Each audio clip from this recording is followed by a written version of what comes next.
and welcome. This is the first episode of Success Studio. So it's a very exciting day today for us.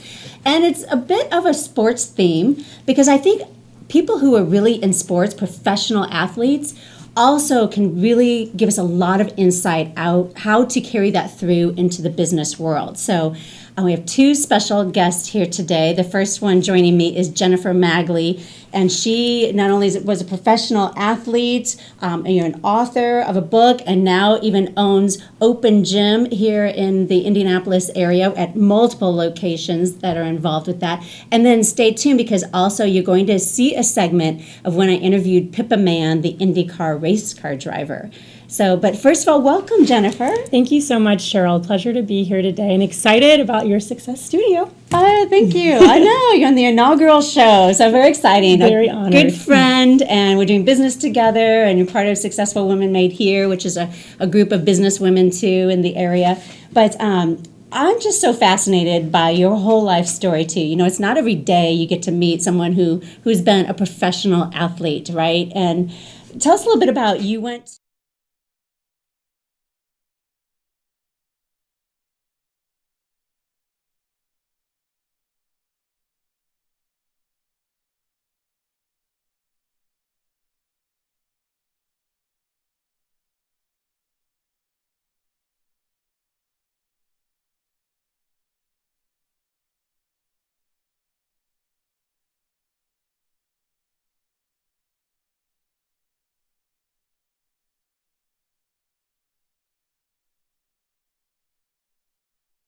Sports, I loved it, and at IMG Academy, it's the largest sports academy in the world.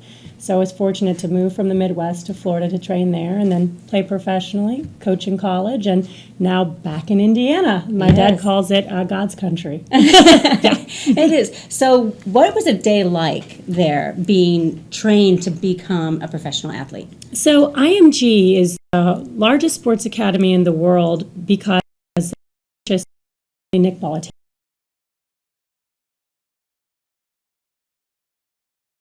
World. So his tennis academy is fantastic.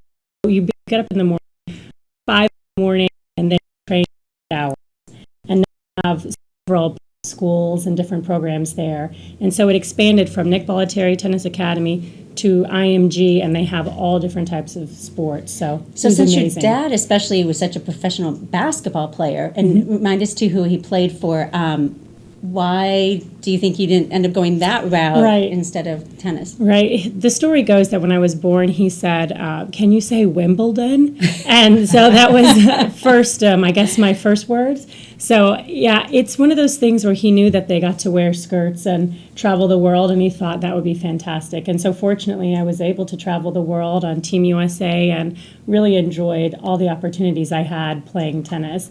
So it's a bit of a shocker. I'm the only one that plays tennis in my family. And you said you started when you were 3, so were your parents into tennis as well? My dad literally gave me his old racket and said, go hit against the wall and come back when you've got 20 in a row at the community, park. He never thought I'd be able to do it. So I did it and then went from there. So where are some places that you've been? Now, I kind of joke with a little story. I remember a girlfriend and I, when we were in high school, we would actually go to the South Bend airport. I'm from South Bend. And we would pretend we were going somewhere. Like we've got places to go. Right. Walking around. I mean, it was just, and yet somebody like you were really going places. We have a South Bend connection. That's where my family's from. I've probably done the same thing too, walking around there. But, yes, I've been really fortunate to be able to go to Hong Kong and Paris and Latin America, really everywhere for free. And that's what athletics can be. Actually even getting paid then too, right? Yes, as you do. And it was just so much fun. It's unique to realize all the connections we have around the world. It's fantastic. So for a lot of those who have dreams of becoming that, and I think, kids have such opportunities these days, and they're thinking about starting younger and younger.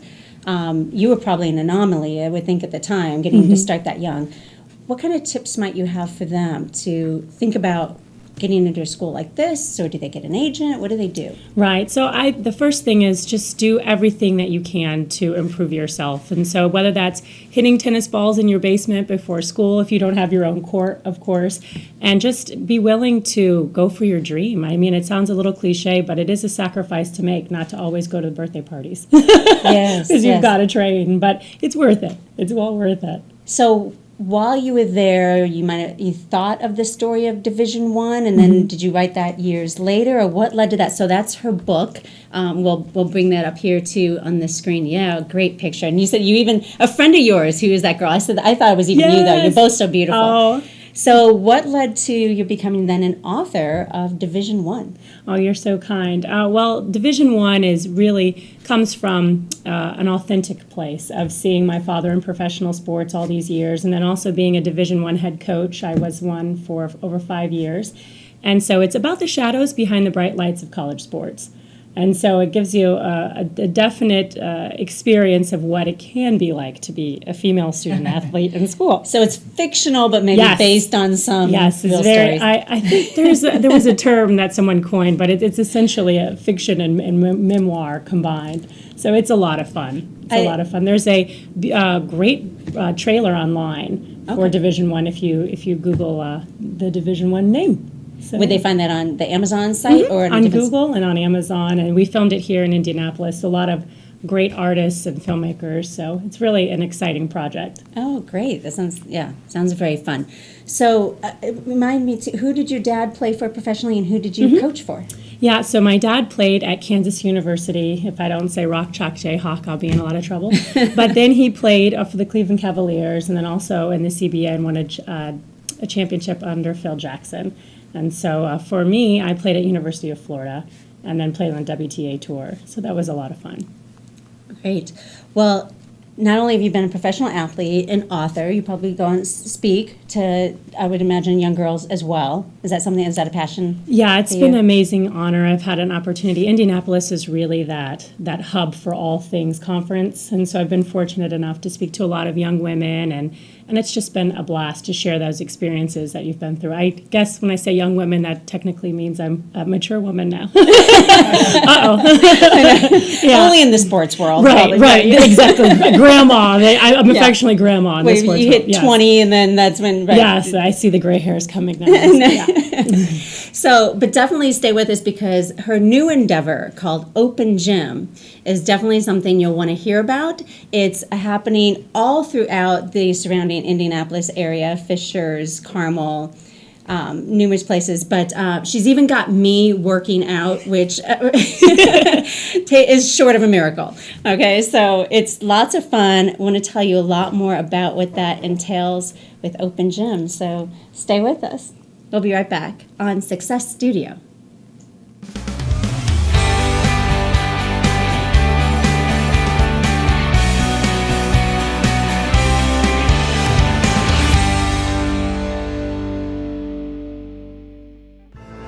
You know, when Margaret and I decided to sell the old estate here, we had only one choice in signage. Logan Street signs and banners. Conveniently not located on Logan Street anymore, but rather located on 10th Street on the south side of Noblesville. Well, we sold the old beauty, and we were able to buy this wonderful estate. And we had so much money left over, I was able to buy this beautiful 1968 Eldorado Cadillac for Margaret. Only 472,000 miles. Margaret loves it because it's got those big seats and that heavy-duty suspension to support her svelte frame. Next time you're looking for signs or banners, call old Jim at Logan Street Signs and Banners, 773-7200. Conveniently not located on Logan Street anymore. Everyone knows it's easy to find first-run movies in the big theaters. But where can you go to watch your favorite classic movies on the big screen for the perfect night out? Why rent a flick when you can rent the entire theater? Call today to reserve our 32-seat theater for your next event or just stop by to see what's showing this weekend.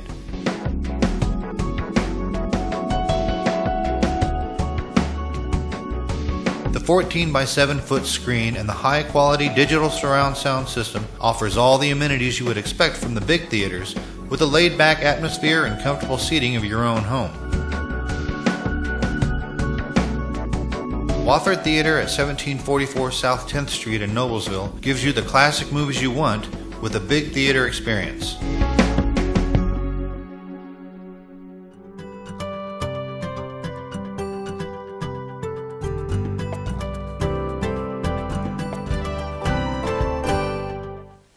So you started in karting and go-karting when you were just 12 years old. Tell us a little bit about how all that came about. Well, the funny thing is, and I don't know how many of you are sort of big race fans and know a lot about racing. Oh, I had a hand go up. A few hands go up, okay. But for those of you who don't know that much about it, 12 years old is actually very late start in go-karting. Most kids start at sort of 6, 7 years old. I didn't grow up in a racing family. I grew up in a family where my dad was a race fan. And I used to go with him and watch the Formula One Grand Prix on telly every Sunday they were on when I was a little girl. And I thought this was fantastic. My parents swear that my first 5 words were no, no, no, no, and Fawawi. And I think that sort of sets the picture that I was a race fan. I started going to races with my dad when I was about 7 years old. I never ever thought about getting in a racing car. There were no girls driving. I always asked if there were.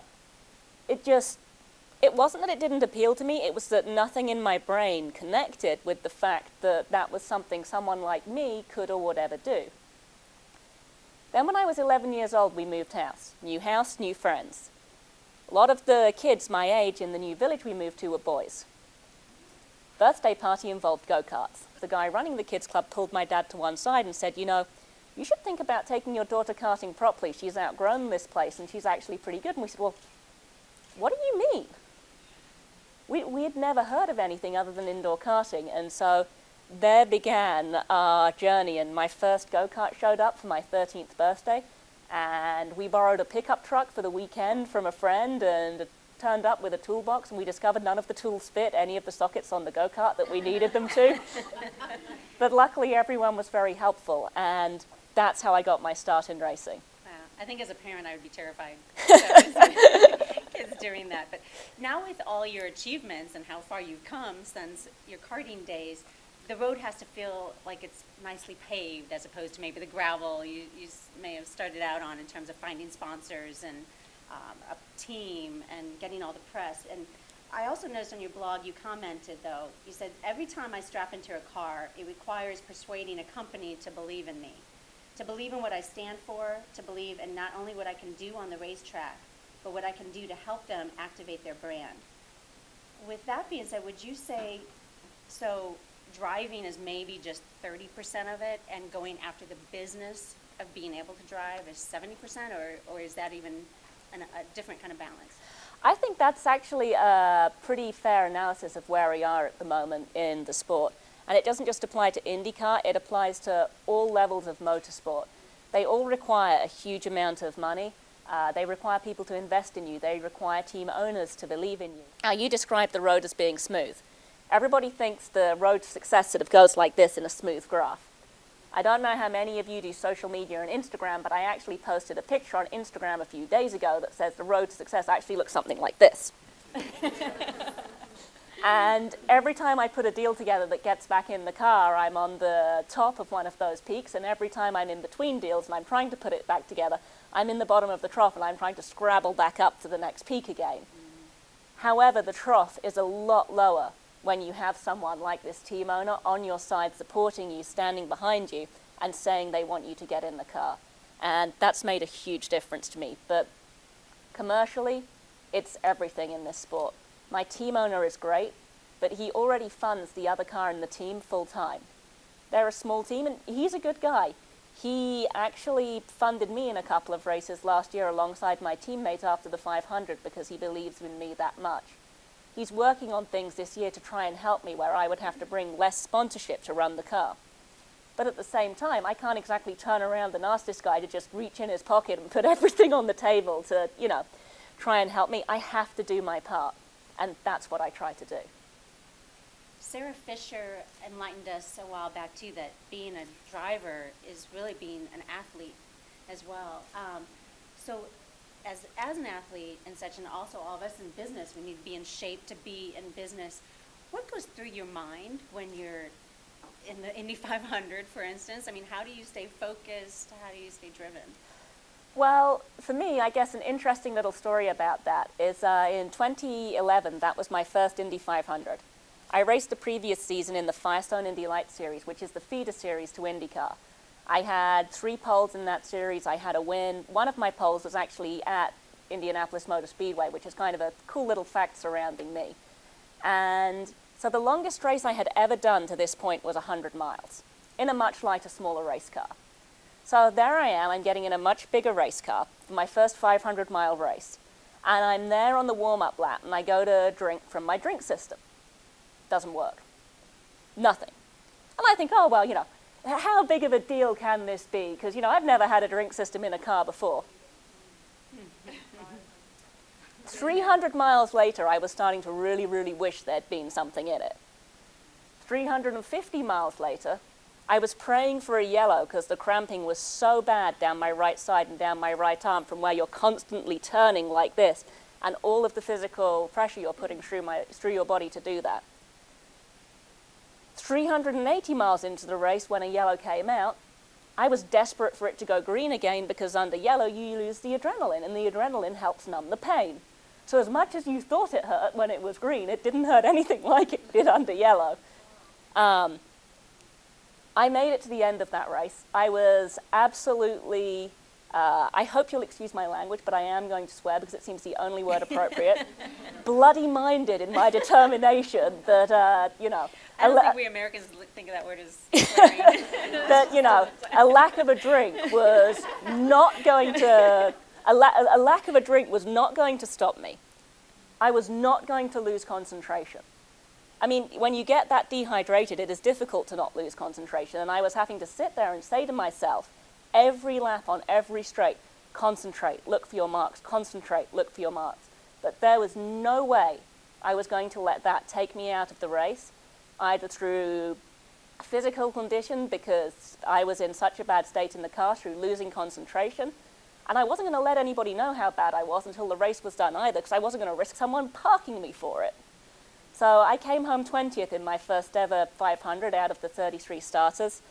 Yes, I do think I would have been a little further up. I like to think I might have troubled the backside of the top 15 had that not happened. But at the same time, it's still an achievement I'm pretty proud of. And so that mental preparation, it's determination. And the physical preparation, being as strong as I was and having put my body through the abuse I regularly put it through in training. And I work with some great people here in Indianapolis at PitFit.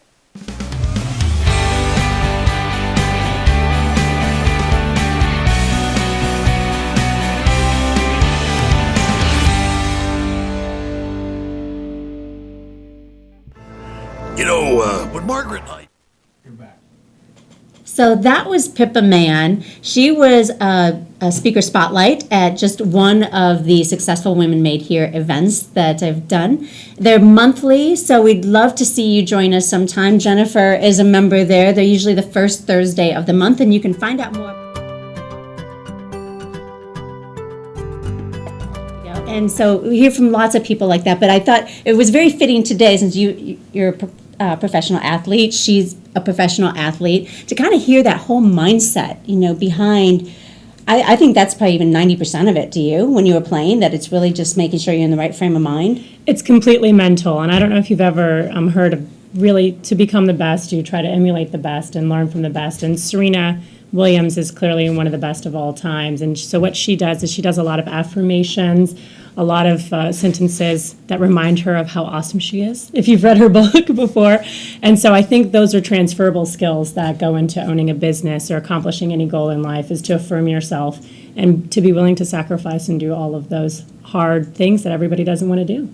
So we're back now.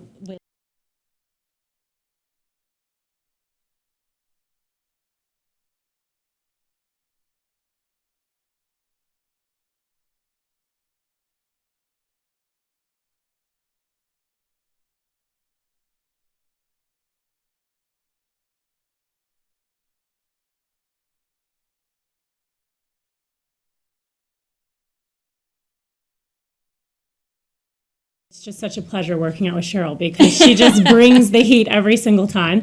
But I do what I can. It's amazing. It's amazing. It's tenacity. This woman's got tenacity. But anyways, Open Gym, for one fee, you can go to over 40 different independently owned gyms here in town. So those include hot yoga, cycling, horseback riding, really the whole gamut of health and wellness. And this concept is wildly popular in the big cities.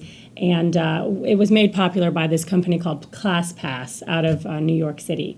And so we don't have anything like that here in town, and we're the first and only to offer it. So our members, they just sign up at opengymindy.com, and it's month to month.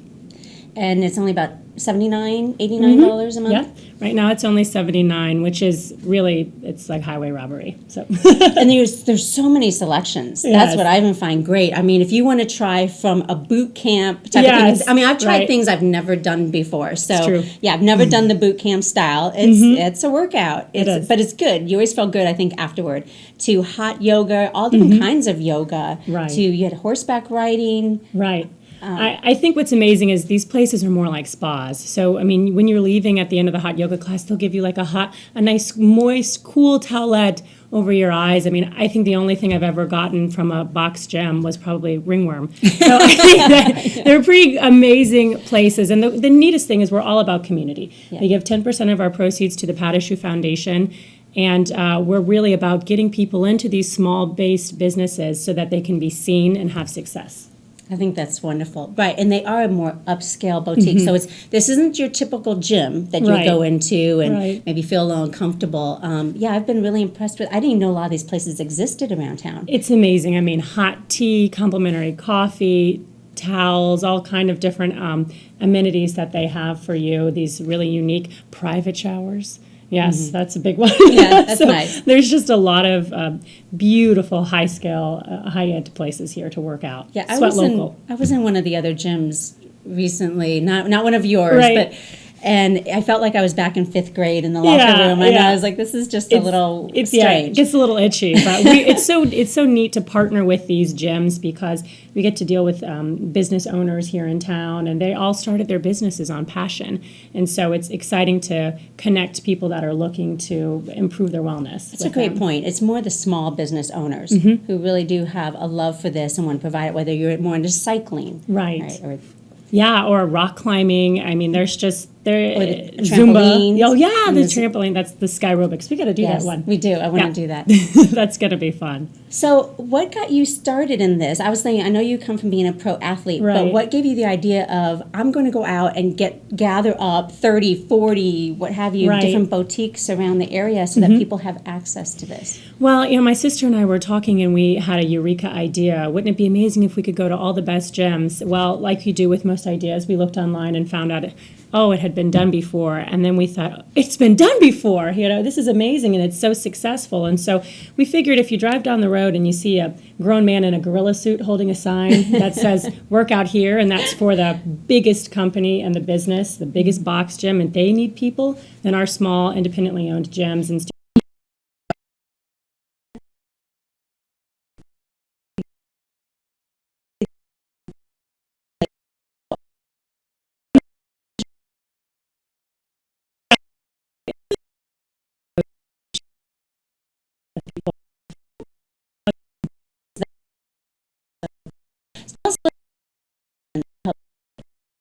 of the created and they feed children that have hunger and security in the greater Indianapolis area. So that's where I volunteer, is near the Chase Center downtown. And so they do some really fantastic work there. That's great, and I love that you have that as part of your membership. And if you want to take part in her membership, it's at opengymindy.com. They have a great app as well. I'm so impressed how you can go and look on any day, and there's classes from 6 in the morning or maybe even earlier, all the way through the end of the day, and just numerous ones. You just click on it, say, yes, I want to go into that class. Yes, there's about 500 classes a week, so Wow. there's really no excuse not to be active anymore. I mean, they're all over. We just added another partner studio in Zionsville, Peace Through Yoga, and we're even in Danville now with our partner gyms, and so we just want to go ahead and look at the whole state. I see this going nationwide. Oh, too. thanks. And you look so beautiful today. And I love this necklace. And you thank said you were you. just at Michelle Morocco's Yes. event. She's a very famous designer. She is. She let me borrow this today for the Success Studio. And it's like $1,000. Yes, it is. Necklace. I mean, Wow, plus, I've got to touch you it. don't see Okay. off screen there. Making sure I don't flee in my Nissan Sentra with this beautiful, beautiful necklace on. She's an amazing designer who lives here locally, and some of her clients include Russell Brand and Steven Tyler. And she does a lot of leather on diamonds for gentlemen if you're interested in diamonds on leather. I love both. Yes. Both of those, leather and diamonds. It's about Yes, Christmas time. So she's yes. MichelleMorocco.com. Yes, she's fantastic. Great. Well, and as I mentioned earlier, Jennifer is a member of Successful Women Made Here. Maybe a quick little, I always end it with, at the events when I interview the speaker spotlight at those that we have monthly, I always ask them too, what does success mean to them? So maybe quickly, what does success mean to you? Success for me is being able to accomplish those things that I want for my family. And one little tip or thing that I really believe in is if it's not meant to be, it's meant to be better. So I never get distracted if things don't go the way that I want. I always just get motivated and say there must be something better out there for me. So that's the journey of success. It's more of I'm finding it's more of a journey than a destination. It is. Beautifully said. And thank you so much, Jennifer Magley, for for having joining me, us Sheryl. today with OpenGymIndy.com. You can find her there. And I'd love to see you again here on Success Studio. And love to see you in person, too, at SuccessfulWomenMadeHere.com. Till next time, bye-bye.